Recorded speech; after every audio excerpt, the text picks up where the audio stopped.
The New South Wales government wants to review gun laws after a shocking act of domestic violence in Sydney's northwest. 2 children were shot dead by their father in their mother's house at West Pennant Hills last Thursday. The police minister says there needs to be better communication between police, the courts and gun clubs. John Edwards was rejected from 3 gun clubs before he shot dead his 2 children. The 68-year-old had a history of domestic violence and was locked in a bitter custody dispute with his estranged wife. Police say the tragedy may have been prevented if such information was shared with them earlier.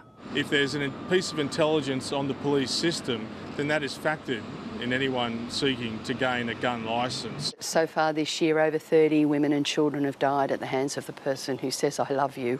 Emerging from crisis talks this afternoon, the Police Minister and Commissioner are considering changes to the system, where gun clubs are compelled to alert each other and the Firearms Registry about suspect people.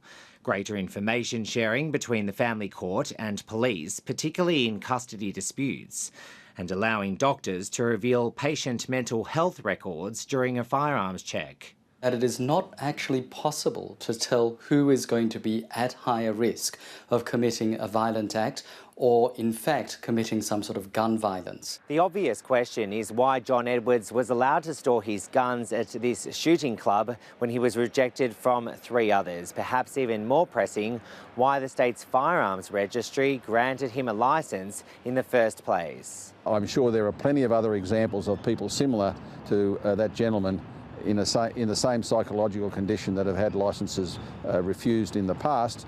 Why did this one get through? A question some politicians say can only be answered with an independent review. Mark Reddie, ABC News, Sydney.